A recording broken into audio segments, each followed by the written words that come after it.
Suasana gurun Badar tampak sunyi. Angin berhembus pelan.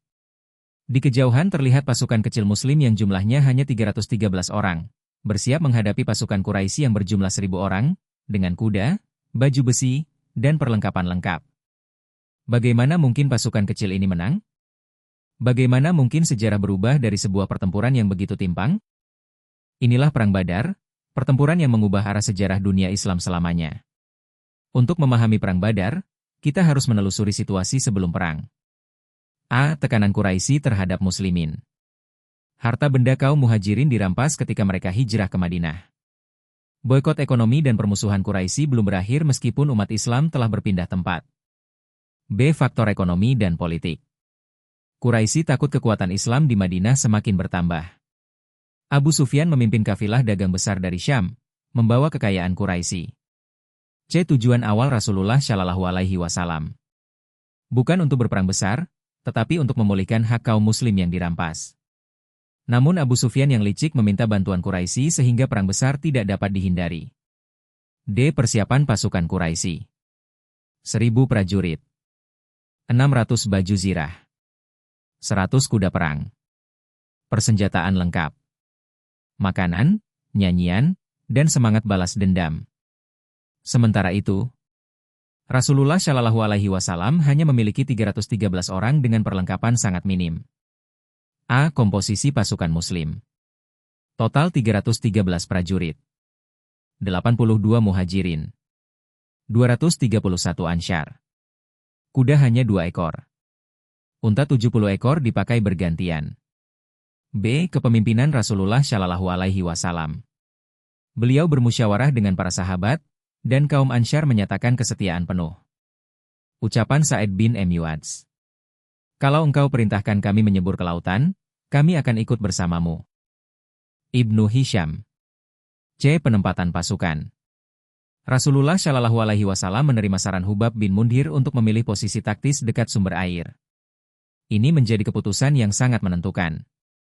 Malam itu, Nabi Muhammad memanjatkan doa yang sangat khusyuk.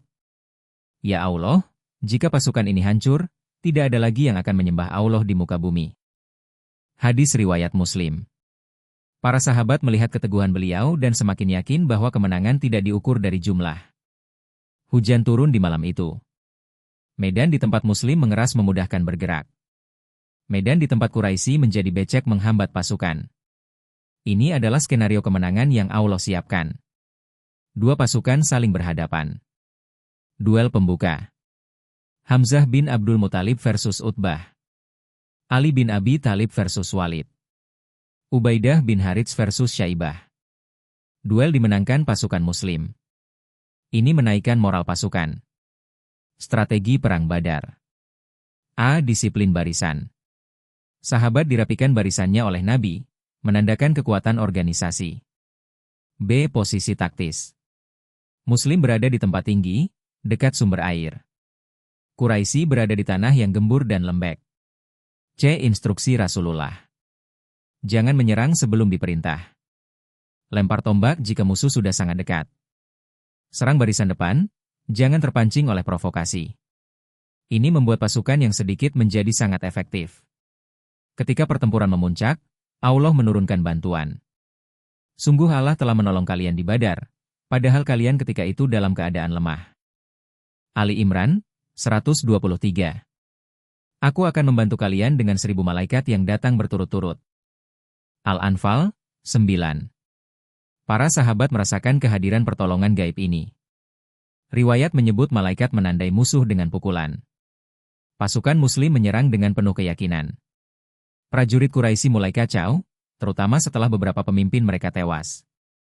Tokoh Quraisy yang gugur. Abu Jahal. Umayyah bin Halaf. Utbah bin Rabi'ah. Syaibah bin Rabi'ah. Walid bin Utbah. Kekalahan tokoh-tokoh besar ini memporak-porandakan mental Quraisy. Hasil akhir. 70 tewas dari Quraisy. 70 ditawan. Muslim hanya kehilangan 14 syuhada. Pasca perang dan analisis. A. Perubahan geopolitik. Madinah menjadi kekuatan baru.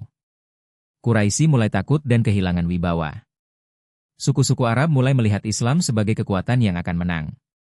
B. Kebijakan Rasulullah terhadap tawanan. Ada yang dibebaskan dengan tebusan. Ada yang mengajar membaca dan menulis. Ada yang bebas tanpa tebusan karena kondisi sosial. Ini menunjukkan nilai kemanusiaan dalam Islam. C. Hikmah strategis. Persiapan spiritual menentukan hasil. Kepemimpinan Nabi menunjukkan kecerdasan strategis. Solidaritas Muhajirin, Ansyar memegang peran penting. 10. Hikmah Perang Badar. Kemenangan berasal dari Allah, bukan dari jumlah atau senjata. Iman yang kuat dapat mengubah pasukan kecil menjadi kekuatan besar. Kepemimpinan Rasulullah Shallallahu Alaihi Wasallam adalah model manajemen terbaik sepanjang sejarah. Musyawarah dan kerjasama membuahkan hasil. Pertolongan Allah datang ketika usaha maksimal telah dilakukan. Perang Badar bukan sekadar pertempuran, tetapi deklarasi bahwa kebenaran selalu menang. Dari pasukan kecil yang beriman kuat, lahirlah sebuah peradaban yang menerangi dunia.